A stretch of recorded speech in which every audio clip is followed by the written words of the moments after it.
what an introduction. That sounds like a nice guy. I'm not known for that. But again, it's a thrill to be here. Rowan University is a place of great pride for me personally. As President Hushman said earlier, early on in my career, I envisioned Rowan University as the hub that's going to drive the economy in this part of the state. When I first became a now commissioner, then freeholder, I looked at a jobs report. And we had heavy industry, we have light industry, we had a lot of stuff, but what we didn't have was pharmaceutical, technology, engineering. We just didn't have the degrees to support those industries down here. And we tried with Rowan several times and really didn't get where we needed to get to until Dr. Hushman came along. And our visions kind of matched up on what we thought this place could be. And I'm proud that, look at what we helped recreate. Glassboro is a community that is desired for people to come to now. Rowan Boulevard didn't exist. If not for the leadership of the local party, the local elected officials, and myself and John Bersicelli, and we had a couple of different assembly partners, Adam Talaferro, the last, to make sure we got the permitting done and the funding done and everything done, because, you know, this community is really turned completely around from 20 years ago. So Rowan, we looked at it, like I said, when Dr. Hushman talks the numbers, 2,500 more families that are being supported from this institution. Hundreds of millions of dollars in the economy here. So Rowan has been a big part of the success of South Jersey, of Gloucester County, but it started for me. I'm an iron worker by trade. I did not go to college. I could have went to college, but I chose not to, and wanted to go out and earn a living and start my life. And everything was cruising along pretty easy, pretty well. And then one day, my daughter was born. And probably the greatest day that ever happened to me. But when she was born with a disability. And okay. What happens is you find out that there's a world that exists within the world you live in. It's like you're living in another universe. You're living in a place right alongside of everyone else, and just things are different. Like being in a restaurant and someone's staring at her. Being me, I say, she's beautiful, isn't she? Oh yeah, I didn't mean anything by it. I said, I know. I said, she has Down syndrome, not Dumm syndrome. I said, she understands the difference. So when people complain about they don't like things the way they are, you can sit back and complain, you can do nothing, or you can step up and run for office. I was asked by the Democrats in Gloucester County in 1996 to run as a Democrat for freeholder at the time. And 3 days later, the Republicans asked me the same thing. So I'm thinking, shit, I have a chance to do something here. You know, I'm like, if they both want me to run, you know, because I believed in, as a union leader, I believed in giving back to the community, doing a lot of volunteer things, you know, just not taking, giving. And I was successful running. And I told my Republican friends at the time, I said, hey guys, I'm a Democrat. I said, you know, you're my friends. I want to work with you, but I'm a Democrat at the end of the day. And I got elected, which was like a shock of shocks. And the first thing we did was we built a school system called Bankbridge. And Bankbridge was a school system that gave parents like myself choices for the kids, you know, options for parents to make decisions. I see Dr. Keating here, who was my partner as we built that system. And you know, I told somebody earlier, when my daughter, up to the 8th grade, never had one sleepover, invited to one party, nothing. She goes to Bankbridge, she starts playing sports. She's going to dances. She has a boyfriend, and I don't like the boyfriend. But my point was, we put people with disabilities in a position to fulfill the capability of what they can be, not putting a limit on people with disabilities because of the disability. You got to look beyond that in a person to see what someone can do. One of the biggest pieces of legislation I passed, you'll be shocked on this, is banning the word retarded. Someone said, why is that so big? What's so important about that? I said, words can be used to praise, or words can be used to hurt. That's a hurtful word. So, doing things like that you think are small, but actually are very large in someone's world. So that's kind of who I am, where I came from. I got to Trenton. I didn't really want to go to Trenton. I liked being the freeholder director in Gloucester County because you only needed 3 other votes and you can do really great things. I told people my favorite job was being the director of the freeholder board. More fun than being the Senate president, believe me, because you actually got things done. So, yeah, Frank, you're welcome. But, I got to Trenton and I just saw how dysfunctional it was and how it's evil, unfortunately, in politics, that if you're seen friendly with the other side or trying to work with the other side, you're not a Democrat, you're a Christie-crat. I said, really? I raised the minimum wage. I passed paid family leave. In fact, we doubled paid family leave. We passed so many positive bills that changed people's lives. We did minimum wage, but we did it with an indexing. So unlike other places, I was in Washington yesterday, and I know my chamber friends are not crazy about that one, but we respect each other. Minimum wage around the country is $7.25. Try to live on that. I'm not saying you're going to live on $15 an hour, but we got it to $15, $13, and unlike other places now, every year based on CPI, the minimum wage will increase. That's not a bad thing. Put more money in people's pockets that are working very hard jobs every single day so that they can possibly provide for their family. So they could possibly, they're not going to run to the bank and say, I'm rich. Maybe they can eat better food. Maybe they can have a better diet. So, they're the things that make a difference.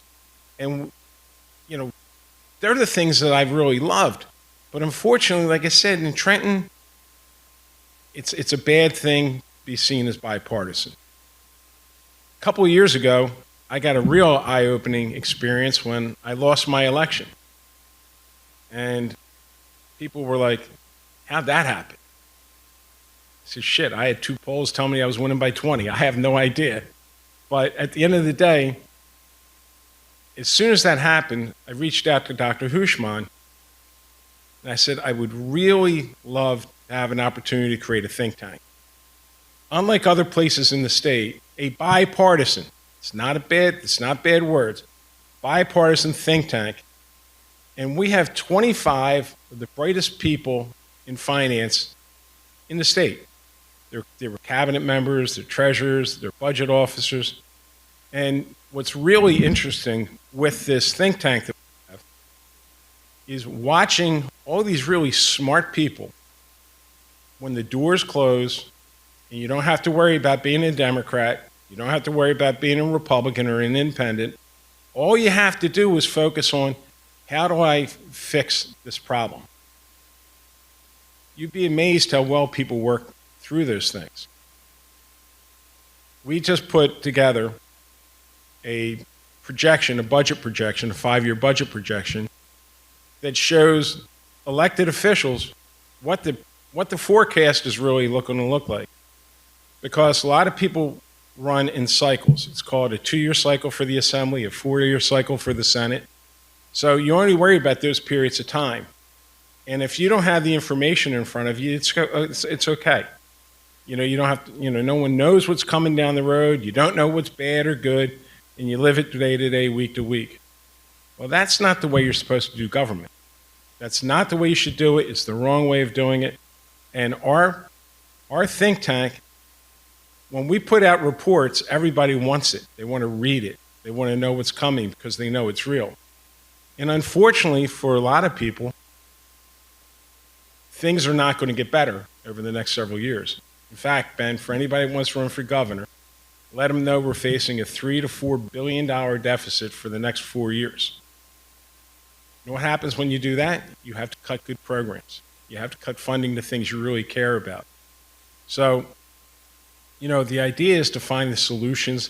It's to identify the problems. There's better ways of doing budgeting. There's multi-year budgeting operations. There's consensus forecasting.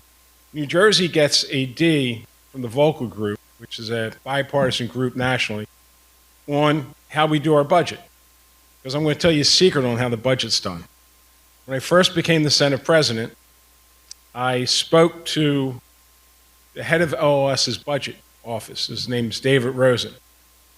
And I said, David, this is a little different for me. I said, in the county, we do 5-year budgets, 6-year capital plans. I said, this is different. How's this work? He says, well, the administration, you guys come together, come to agreement on a number, and we make the numbers work. I said, it's that simple? He said, yeah, we just make it up. So sometimes that's what happens, those numbers. And that's why you'll see halfway through the year, if you think you have $10 million going for, towards helping people with autism, they'll spend $5 million and they don't spend any more. So, like I said, this think tank is exciting for me because it gives us the ability to come together to make tough decisions and get things done. One of the other things I'm really proud of is the Higher Education Restructuring Act. It had been tried for decades to restructure higher education. And just last week, it was reported, since we've done the restructuring, that Rutgers is now ranked 15th in the nation in higher education. I like Rowan better, but think about it. And Rutgers went from $216 million in research dollars to over $800 million. That would have never happened if we didn't have the courage to do the tough things. So I look at myself as someone that's not afraid to run in right in the middle of a huge fight for things that are right, the things that are needed to get done. Because New Jersey, Ben, my vision for New Jersey is one that's fiscally sound, that we budget properly, boring stuff, but you run really good government, because good government is better politics. When you're running a good government like Gloucester County runs here, there's no issues. We fund the programs we need to fund. We create programs that need to be created.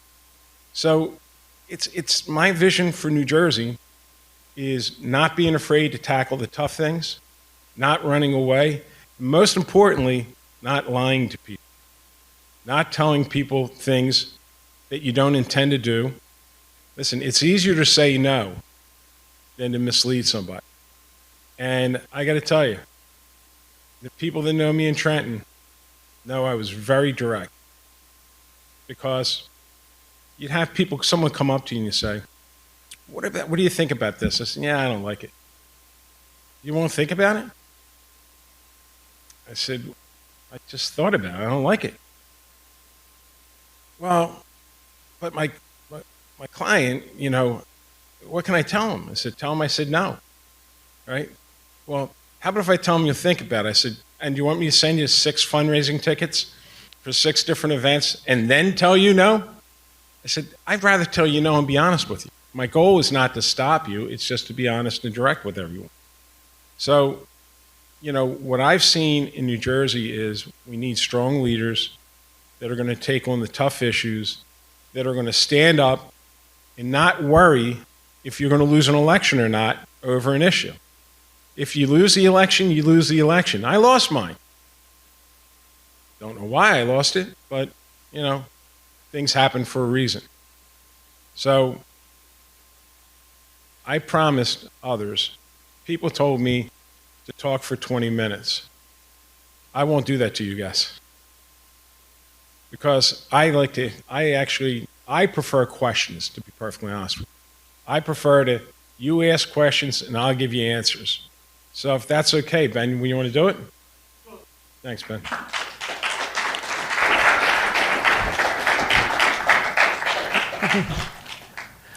Okay, we had a bunch of, a little loud. More time for questions. More time for questions, but we had a bunch of questions that came in, were submitted online, and a few that came in on cards earlier this evening. One of them, I want to start with the economy. What kinds of steps are needed to grow New Jersey's economy? Well, we got to get our house in order. We tax too much, Ben. We actually need to look at reducing the corporate business tax to get us in a position where we attract businesses, not chase them. Our biggest threat in New Jersey is Pennsylvania right now. Governor Shapiro has announced he wants to take the corporate business tax down to under 6%. We're at, what are we now, 11? What are we now, 9.5, right? Fourth highest in the nation. So, you know, taxes have a huge implication on your job growth. Look, we legalized marijuana. We have the lowest tax rate. You guys can be happy about that. We got the lowest tax rate in the nation on marijuana. And someone said, why wouldn't you tax it? I said, because I want people to buy it legally. And I don't care about the tax rate, the sales tax. What I care about is the income tax. That if I can put 42,000 people directly and indirectly into an industry, that's good stuff. Sports betting. We got the lowest tax rate in sports betting in the nation. And guess what? We're in the #1 sports betting state in the nation. Because, again, the best deal you can get is here in New Jersey. And the best tax you can collect, Ben, is an income tax. Mm-hmm. They're the best ones. Let me ask just a follow-up to try and get you even more specifically to refer to the current administration, the Phil Murphy administration in Trenton. Are there specific areas where you disagree? Because the governor would come and talk about sports betting. He would talk about cannabis. Are there areas where you would disagree with him in terms of how the economy should be managed from Trenton? Which one? I did it for several years until we had a COVID crisis. You know, Ben, marijuana and sports betting are perfect examples. The governor wanted taxes way higher on those two programs, way higher. And again, putting people to work, you're going to collect your taxes. But people are going to be working. And by the way, if they're working, they might not be on social programs. So disagreement is high taxes, bad. Low taxes are better. And yes, I am a Democrat. Given the focus, I want to stick with the tax theme for just a second. We had a few questions on this. So given the focus on affordability, become the big buzzword in Trenton last few years on both sides of the aisle, can affordability be achieved through the targeted tax rebates like the Anchor program, the Stay NJ program, or would you like to see a more fundamental tax reform, change of the whole system? And if so, what would that reform look like? What we need, just throwing money, which these rebates are, you throw money at these problems. And by the way, the state of New Jersey, we don't do property taxes. Property taxes are done at the local level and the county level. And until we decide we're going to change the way we're doing things, you're going to have high taxes. You know, listen, you can't have both. You know, I'm so proud. We got 3 schools yesterday that voted to consolidate. Think about this. I've been talking about it for 20 years. And now that I'm out of office, they're finally listening. You know, they did it, man. And it was a 2-to-1 margin in the vote. What's going to happen from that is you're still going to have teachers in the school. They need to be there. It's not about less teachers. It's about being more efficient and more effective. So that's the way. I appreciate you bringing up consolidation because we had a question about that. But leaving aside school district consolidation, which has been a project of yours for decades, as you've said, currently we have 564 municipalities in this state. Many have argued that the fact that we have so much local government, that we divide ourselves, is really one of the reasons why we have our highest in the nation property taxes. Others, and every poll seems to show, people love their small towns, even if they're 4,000 people, 2,000 people, when someone might say, well, if you had 25,000, that's a more efficient unit of government. Does consolidation work? Should consolidation be emphasized on the municipal level? Should we have this? And how does one even go about convincing people to do that? Well, I made a huge mistake during the early years with Christie. Chris Christie wanted a 2.5% property tax cut. I came out with a 2% property tax cut. It should have been 0. I missed the moment. It was because of politics. You know what I mean? When you say 0, people are like, I can't do that. Well, they're getting under the 2% cap now. Taxes were going up 7% a year, Ben. Mm-hmm. Listen, I'm not saying one size fits all at all. I'm just saying you have to look at services where they can be consolidated or shared, where there's true savings. Gloucester County, I tell people this all the time. Obviously, I'm familiar with the state, but most familiar with Gloucester. We don't have any jails. We don't have a juvenile detention center. We don't have a female detention center or a male one. The commissioners at the time had the courage to move forward, very ugly, protesting all the nasty stuff that you see. They were spending about $30 million a year on corrections, and now they spend $8. It's a lot of money. So you have to look at your opportunities where they make sense. I had a couple of mayors come up to me one time, and they said, we just consolidated trash collection.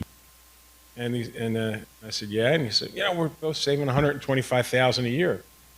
I said, yeah? Well, don't you think that's great? I said, what do you want, a badge? I said, listen, this is what you're supposed to be doing. Your job, listen, anybody that's holding office, no one made him do it. You know what I mean? We ran for the office to do the job. No one said, please do this for me, you're so wonderful. So if you want the job, then do the job. That actually leads us to the next topic that we had that came up. After so many years of elected public service, you find yourself out of office at this moment in time. First question, do you miss it? Yeah, I do. I do, Ben, because what I miss is helping people. I miss taking on challenges and making a difference. What we've done with the special needs community. At the end of my term, we passed a bill called workability. I don't know how many people understand when it comes to the disabled community, if you make too much money, they kick you out of Social Security. You're out. So what happens is, now we're in any industry, we encourage people to make more and work more, right? That's what we encourage to do, but we penalize the disabled. So a lot of people need their Medicaid. You know what I mean? They need it.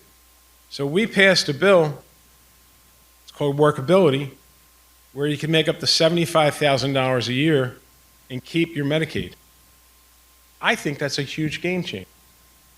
Then, and I learned this with my daughter, if you have more than $2,000 in the bank, they punish you and they penalize you.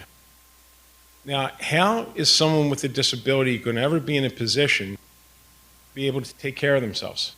When you limit their ability to earn, you know what I mean? And you limit their ability to save. We don't do it to any other community, but we do it to the disabled community. So there are the things, Ben, that make me feel like we're making a difference. We created an ACT program here in Gloucester County. So when people age out with disabilities at 21 years old of education, we teach job skill, life skill training, and we get employment for these people. Real employment. You know, Ben? They're the things why I miss it, because the job is far from finished whether it's from the special needs community or other communities, the impoverished. You know what I mean? So Let me ask a follow-up here. Just, it often seems like politics is not just about helping people, as you just described, but it's about negativity. It's about asking people who you don't really know for money and constantly going back to them again and again. One of the questions we struggle with as educators dealing with students is, why should they go into elected office? Not just public service, but actually pursue elected office if we need good people there. What would you say to a young person who isn't sure they want to put up with all the negative stuff in politics? Well, it's their world, and it's their world. I'm 64. You guys got a lot longer runway than I do. And getting young people making decisions about their future, there's a young group called Young Democrats. It's a group that I had dinner with a bunch of young people that are holding elected office, and they're all under 30. And you know how exciting it is to know that there's such a great future, that you have young people that, and I'm sure there's groups of young Republicans and, the whole bit. But my point is, it's your future. I just, why let old guys like me make all the decisions that are going to impact you? So it's important to have young people. And like I said, seeing young people in ties and dresses, and I'm impressed. I'm impressed, but because I hate wearing ties, just so you know. But it's, like I said, it's encouraging when you see young people are taking an interest. And you know something? And it's worth fighting for. It's fighting for your own future. It's fighting to have decisions that you're going to make rather than someone like I make. Because I'll be honest with you, I think, I used to have a flip phone and a BlackBerry till recently. I died when I lost my BlackBerry, to be honest with you. The iPhones aren't too cool for me. I want to shift to talk about some of the issues of the day.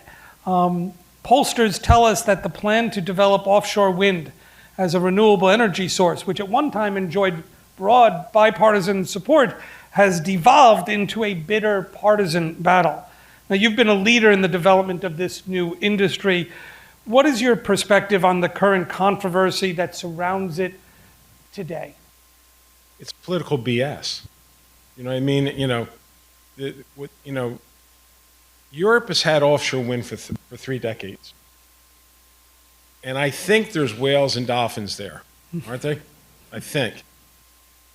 They didn't have this problem. What's happened in New Jersey is we actually did something, Ben. We said we were going to do something, we did it, and it worked. Mark it on a calendar because it doesn't happen too often. We dredged the Hudson River. We raised the Bayonne Bridge.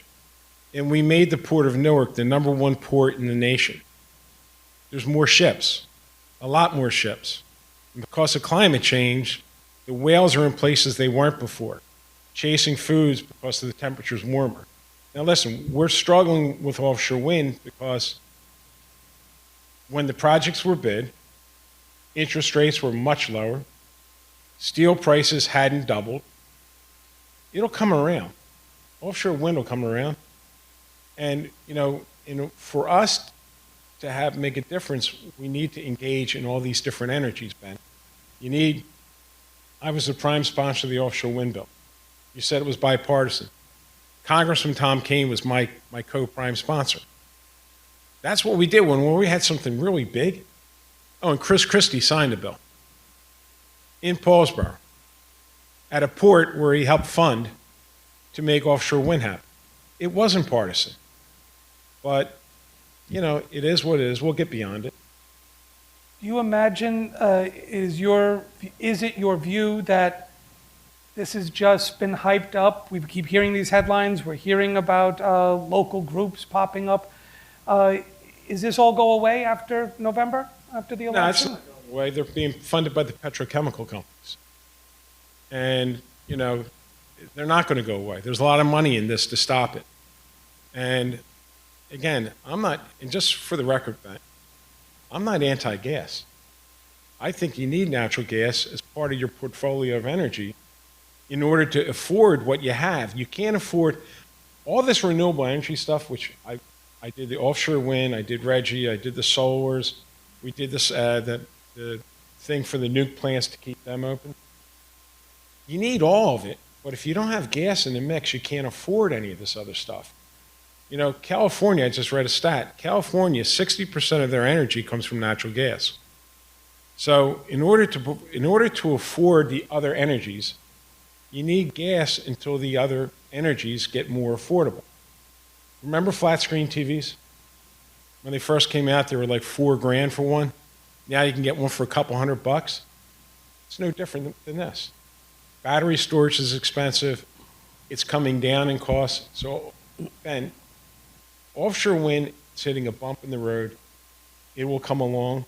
The next big thing in energy that's coming is hydrogen, green hydrogen. And that's really exciting because I was in Washington yesterday and they were telling us they're going to start releasing the grants to build hydrogen hubs.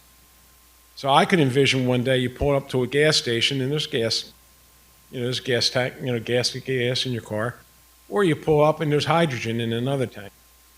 And you'll fill it up and you'll drive away. You know what comes out of the pipes? Droplets of water. Pretty exciting. Completely shifting tacks here. I'm trying to throw you off, Ben. I know. I'm working hard at it. You're good, sir. The recent indictment of one of New Jersey's U.S. senators, Bob Menendez, has shocked many. Yeah. There are several, including Governor Murphy and some members of Congress, who have called for him to resign even before his trial, as a trial date has been set. Can you offer your perspective on this situation? Should he resign? What's your take on this? Well, I'll give you the take what I know. He's not going to resign. He's made it very clear that he's not going to resign. And he was elected. Now, does he stand for re-election? What does he do in the future? I don't know. The indictment is ugly as hell. It's really, really disturbing. But I do believe in the system you're innocent until proven guilty. And people have been accused of things all throughout this country's history. Some have been found guilty and held accountable, and some aren't. If this becomes too big of a distraction, where he can't do his job, well, then he should do the right thing for the people of New Jersey. We've seen a bunch of high-profile, just a follow-up. We've seen a bunch of high-profile corruption cases over time. Over your career, you've seen them. Operation Big Rig and a whole bunch of other things. And so at least by reputation, New Jersey politics doesn't always shine. So how do you respond when someone asks you the question, hey, you were around, how corrupt is New Jersey politics? It's no more corrupt than any other place where there's a lot of cash around and people don't have the intestinal fortitude not to take it. Ben, when I first decided to run for office, my father said, do not do anything to ruin your family's name. And then he said, don't put anything in your pocket that doesn't belong to you. It wasn't too hard to figure that out, So, Ben, there's a lot of places that really smart people do really dumb things. And it's unfortunate because it hurts everyone else that's doing it right. There's probably 7,000 elected officials in the state of New Jersey at any one time, between school boards and all these other. So you have a couple knuckleheads that do something dumb, and they get convicted, and they go to jail. What, for $5,000? You're going to go to jail for years and years and years? So New Jersey's not worse than other states. It's not. But it's Jersey. I want to ask you about the parental rights issue. Remember, we were thrilled being known as the Soprano State for years. Yeah. I never found a great deal of pride in that myself, but... Shifting gears again, we had a few questions about parental rights. Several school districts throughout the state are mandating that parents must be informed if their child asks to be called by different pronouns than those assigned at birth. The state's Attorney General, Matt Platkin, has filed suit against these school boards in these situations. Now, we should be clear, the exact number of how many times this is happening around the state is completely unclear, but it's clearly a culture war issue that seems to have taken hold within portions of the electorate. So I guess the question for you is this: how do you view this issue and how should it be addressed? Well, first, school districts shouldn't get in between their kids. I mean, your kids might not be the right political answer, but getting in between a parent and a child, it's not where we belong. We shouldn't be suing school districts for making decisions. If that district makes a decision on a policy, because it wasn't mandatory, these things, it was an advisory discussion that I read about during the court case. Again, we shouldn't be suing our school districts. Let those local officials that make those policy decisions, they're going to stand for election. They'll either be successful or they won't. But the people in that community will make that decision, and that's where it should be. You are not just a former elected official in government, you're also a high-level leader within organized labor across the country. A great deal has been written recently about the surge in strike activity and the newfound energy inside the labor movement. A new generation of leaders, we are told, has emerged, ready to use the strike and to reconcile the discrepancy, what they see as the inequity between management and labor. So from your perspective, should we expect to see a resurgence in organized labor membership across the country? And do we also expect to see new tensions between organized workers and management? Well, first, I would love to see more unionized workers. That's what I do for a living. And what did you expect me to say? I'm head of the Ironworkers Union. I want all ironwork to be done union. That's what you want, but is that what we should be expecting? Because union membership has been falling, right? It's been falling because the laws were written in such a way that were so one-sided, with the National Labor Relations Board, it made it almost impossible to organize places. We have people that organize all the time. Just let me explain something. The worst thing you can possibly do is go on strike. You will never make up the money that you've lost with the increase that you're going to gain. The last thing you want to do is go on strike. I can tell you because a lot of people now live week to week. Ben, long strikes. Thank God the Actor Guild strike is over so I can watch TV again. You know what I mean? But all kidding aside, there needs to be a balance, a leveling of the table so that when there are disagreements that you can negotiate fairly to get a better deal. But the scales have been tipped. The people of this country, it's the highest since the 60s that people believe in unions. It's like 70%. Why? Because they're getting treated like shit at work. That's why people want that. Should we expect in the next decade, is there going to be a resurgence in union membership? I hope so. Union movement gave us the 40-hour work week, child labor laws. What scares me is in southern states, they're looking to roll back child labor laws. Think about that. In this country, they had a bunch of kids, and they were cleaning meat packing plants, and they had burns on their body, sulfur burns on their body, right? And the kids were sleeping in school because they were working all night. So yeah, I'd like to see more worker protection. In your earlier remarks, you mentioned, as you were talking about how you came into elected office, that you told folks, I'm a Democrat at the end of the day. Yeah. So we had a very simple question that came in I thought was quite interesting. Why are you a Democrat? I could say because my father, but my father never agreed with my policies because he says I'm too conservative. My father was a Roosevelt Democrat and would come out of the grave and kill me if I did anything different. But I just think my party identifies more with what I believe in. Like when we did minimum wage, I believe in minimum wage. I'm proud of what I did with minimum wage. And it was all Democrats voted to pass it. I don't like to highlight that, though, Ben, because I don't want to sow more division, because there's always the next issue that I want to work with them. There's always the next one. Believe me, you think this is the end-all, the be-all, that this is the one issue that then it happens and it's done. Oh, here comes another one.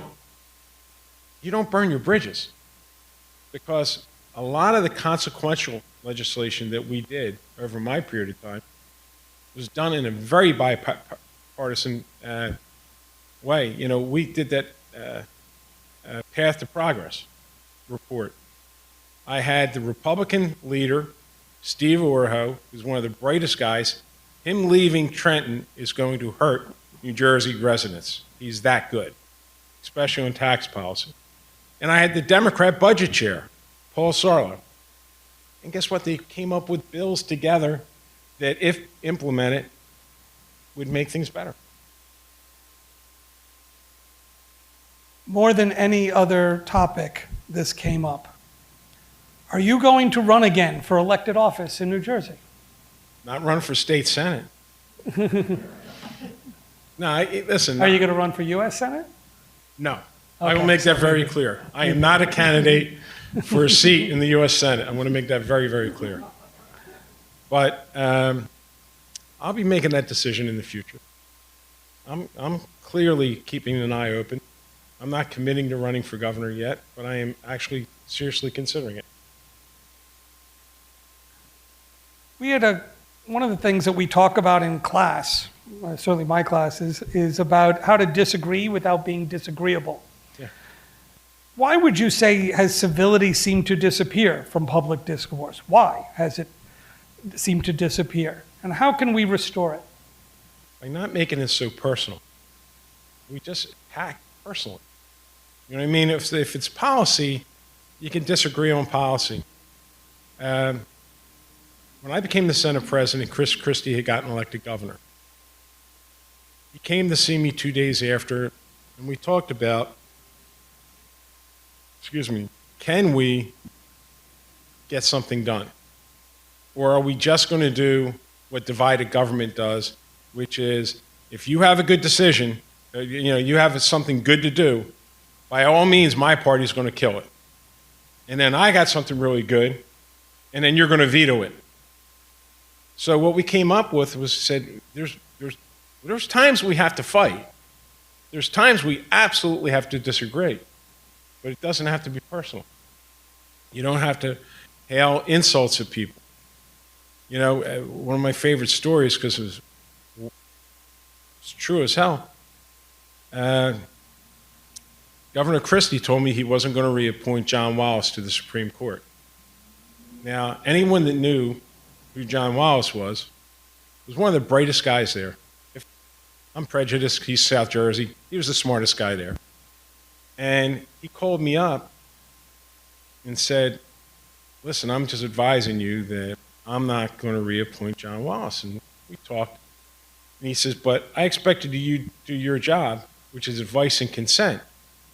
I said, that's really simple. I'm advising you right now. I don't consent. Right? So he says, the new person he was going to replace. Yeah. So he said to me, he says, come on, no. You have your job to do. I have my job to do. I said, okay. It's in the Constitution, advice and consent. I says, okay, well, tell me is it 1 week? Is it a month? Is it 6 months? How long? He said, there is no time limit. I said, then I guess I got the upper hand, don't I? And we left that seat empty for 6.5 years, that seat, and only filled it, and we filled it with a Democrat. And I was proud of that. And our Supreme Court, unlike Washington, at the time we had 3 Democrats, 3 Republicans, and an independent. You do not want your court system polarized. And partisan politics. I'm, talked about I'm the union guy. I'd have someone call me up in Philadelphia and say, hey, can you talk to Judge McCafferty? I'm just making up a name. And I said, about what? Well, one of my members got in trouble. And I said, no, I can't do that. I can't. We nominate judges. We appoint judges. I can't do that. That's full of, you know what? Over in Philly, we elect our judges. We throw a guy a fundraiser, we get whatever we want. Is that the kind of justice system that you want? That you walk into a court, you know what I mean, Ben? When you walk in front of these judges and the guy's already in the tank. We don't have that in New Jersey. We have a great system of justice. And I was proud that we protected it. I was proud that we kept it balanced. So, So it didn't get personal even after that? No. Now, He got mad at me. He got mad at me a lot. Let me get this. But Ben, it wasn't personal because I was standing on my belief. He was standing on his belief. I didn't call him a no good this or that. I did that at one time. Yes, I wanted to bring that up because I did do that. Can you talk therefore about, because those who don't remember the history, there were moments when your public language about the governor was rather colorful. Yeah, I called him being nice. I called him a rotten prick. Okay. A mean it's bastard. On the record. A mean bastard. It's in the article. Mr. Potter. What happened was, and this is where government really gets messed up. Chris Christie's the governor. I'm the new Senate president. We agreed we're going to negotiate a budget, right? Both sides, what everyone says you want to see happen, both sides sitting down, working together. Well, we did. We negotiated a budget. And it was a good budget, and we were all satisfied with it. But there was a wing of our party that was like, how dare you work with a Republican governor? And I'm like, well, if they elected him, what do you want me to do? I mean, I didn't vote for him. I voted for Corzine. So the next year, my party is insistent we're not going to negotiate a budget. Just not going to do it.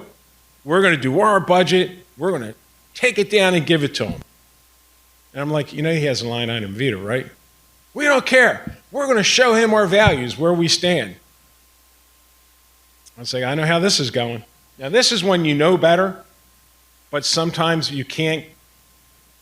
People's mindsets just can't reason. Like the budget we negotiated, my members loved. They loved it. But we couldn't do that again. So I told the governor, look, do not do anything until you and I speak on this budget. I know you like I know myself. And I know where you're headed. Don't do it.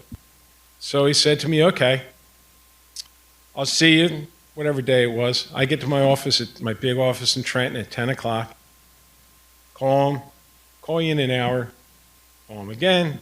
We're not done yet. I'll call you another hour. Long story short, I'm sitting in my office from 10 o'clock in the morning waiting to talk to this guy. And I get a phone call, the governor's going to have a press conference on what he did with the budget. I'm like, this is not good. So I walk down into the governor's office. I'm in the back, and this is when there was a lot of press. There was all kinds of press there. I'm standing in the back, and the governor says, I'm glad to see the Senate president joined us.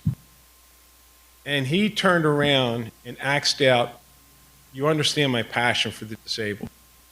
He had axed out funding for the disabled, funding for this, things that I really, really cared about. And I was like, I can't believe this just happened. But a word of advice to any aspiring elected official, do not talk to a reporter if you're angry for 24 hours. If Ben didn't teach you that in class, do not talk to him. Because Tom Moran, who's the editorial writer for the Star Ledger, look this story up. It's July 3rd, 2011. I get on the phone with him, and I'm just out of my mind, crazy angry. And I start, F this, rotten prick, mean bastard. I punch him in his effing head. You know what I mean? If I can get near him. I said all these things. Well, what I didn't know I really thought you couldn't write that shit.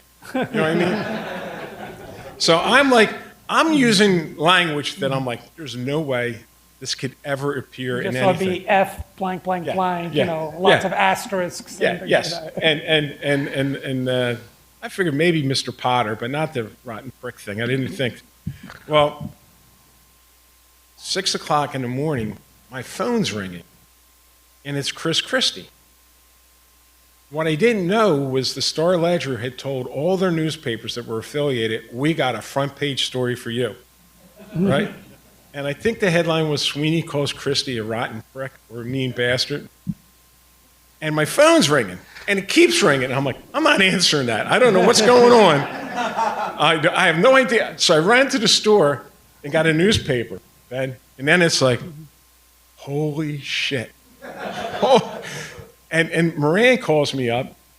He says, I know, he says, I'm sorry, I didn't expect him to go ahead with the rotten prick thing. He says, so I'm sorry about it. I said, well, I said it. I said, what do you want me to do? I said it. I said, when you're cutting funding for children that were abused, I get angry. When you take funding away from the blind, I get really angry. And my level of anger just boiled over. And I didn't talk to him for like 6 weeks, but he had an asthma attack, and they said he was really sick.